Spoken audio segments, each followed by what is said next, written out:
Om Vakratunda Mahakaya Suryakoti Samaprabha Nirvignam Kurumedeva Sarvakarishu Sarvadam Ganganapate Namaha.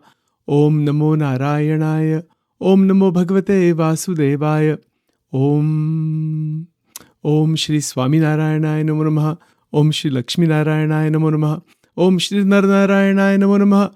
Om Shri Krishna Narayanaya Namo Namaha. Om Shri Hari Krishna Maharaj Ki Jai. Ghanasham Maharaj Ni Jai. Sadguru Deva Ki Jai. Welcome to SwaminarayanSpirituality.com. This is Sachin Karnik.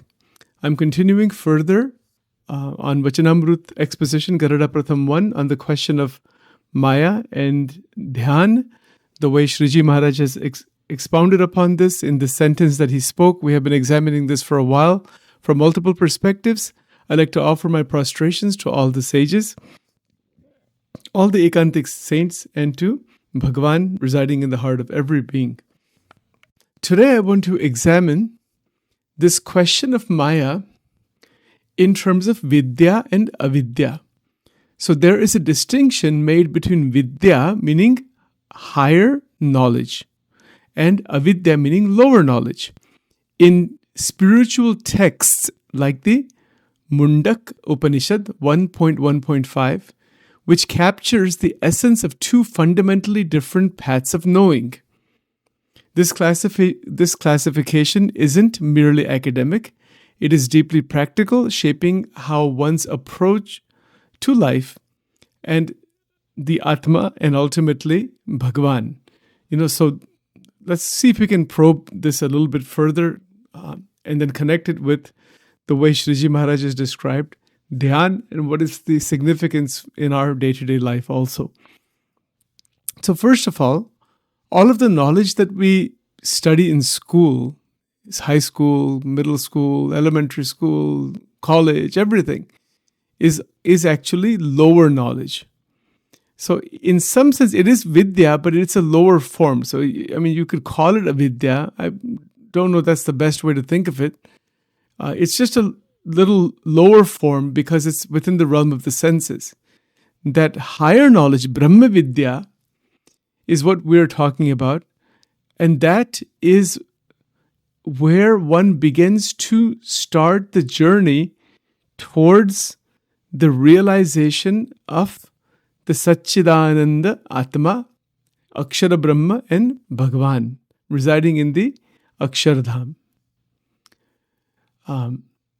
Human beings are within the realm of the more empirical and material knowledge, material world. That covers science, arts, intellectual study of the cosmos. It covers so many things. Even Vedic rituals are considered to be part of the three gunas of Maya, the Vedas, but not Vedanta. Bhagavan Krishna says, go beyond the Vedas into Vedanta. So the great mysteries of the physical world are definitely in front of us. But to unlock the mysteries of the inner world, Shriji Maharaj is talking about Dhyan of the Murti of God. Because in that Dhyan of the Murti of Paramatma, one begins to perceive what is Maya, then de-identify with it, and get more absorbed in the Murti. Now this word Murti has many, many meanings, but it essentially means the Purushottama Tattva. That Purushottam Tattva that is beyond Akshara Brahman, as per the Bhagavad Gita. The Bhagavad Gita in chapter 15 is very clear on this point, that Bhagavan Purushottam Narayan is beyond Shar and Akshar. And it is that Tattva that is the ultimate goal as per Vachanamrut. And it is based on the Gita. So Bhagavad Gita, verses number 16, 17, 18, if you look through them, you see it there. And particularly verse number 18 is absolutely clear. Yasmat ksharam atitaha aham. I am beyond Shar. Now this understanding, this realization comes in Dhyan. that which is ksharam, K-S-H-A-R-A-M, Bhagavad Gita, chapter 15, verse 18. This exact language is there. I'm going to show you, or Sachin will try to show you here, that ksharam, K-S-H-A-R-A-M, is that which is perishable, that which is transitory, that which is changing. That is all part of the lower knowledge, the aparavidya. There's paravidya and aparavidya. That paravidya means brahmavidya. Para means that which is beyond, transcendent. Apara means that which is within the realm of the senses.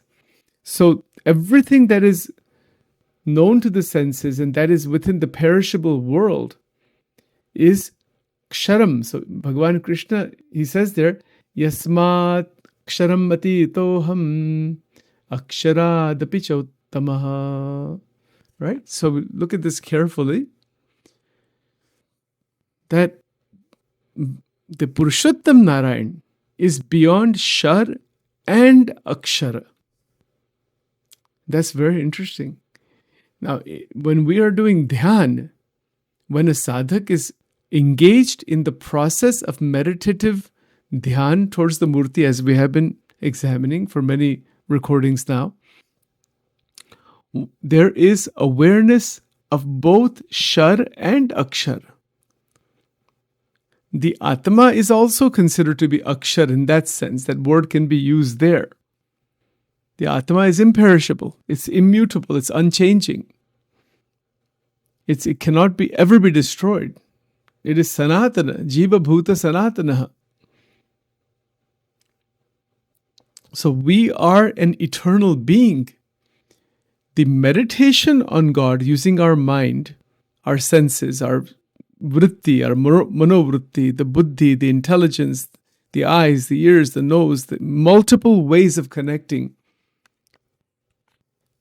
it allows for the conviction that I am the Atma. Shriji Maharaj calls that Atmanishta. And with that conviction, one identifies also with Akshara Brahma. That is called Akshara Nishta. That I am Akshara Brahma. I am not this limited body, this limited being, this limited individual with all the tormented vasanas tormenting me. No, that's not me. I am Brahman. Aham Brahmasmi. Nijatmanam Brahma Rupam. So I'm separate from the influence of the three bodies that have evolved out of Maya. That is part of the Sharam. So this internal realization frees the individual from the clutches of ignorance, from the clutches of Maya. It frees the individual from the clutches of avidya completely. And that is the reason why bhakti and dhyan and seva and mahima, these words that we have been looking at, they are all necessary. They come together so that the influence of avidya, ignorance, and all the illusions and delusions created by Maya are stopped.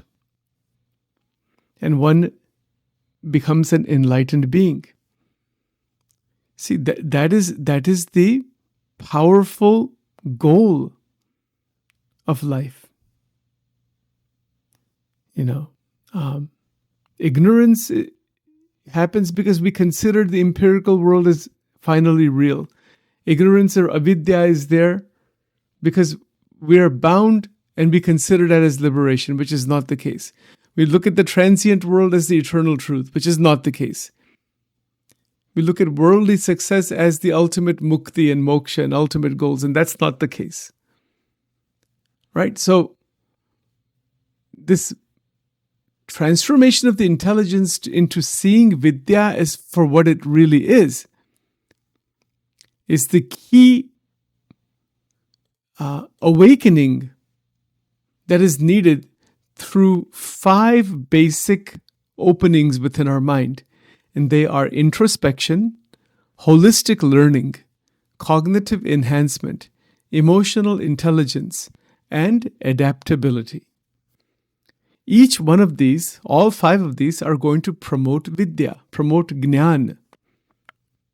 And if we don't do these 5, if we're not involved in these 5, we'll get caught inside Maya. And these 5 are enhanced by dhyan of Bhagwan. They are enhanced by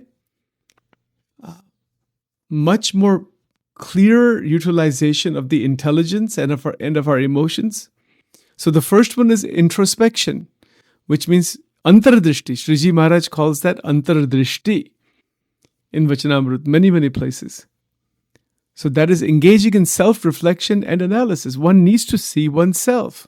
Garada Pratham 20. One who doesn't see oneself, one who doesn't keep attention towards the Atman, is the most ajnani individual. Pratham 20 Vachanamrut. But once we open up the dimension of introspection, our personal growth begins, our critical thinking begins, and our direction is set in the right way. Then along with that, there's holistic learning. See, to be able to meditate on God is not a small thing. We need to have holistic learning that is beyond textbooks. It is a preparation for realizing God.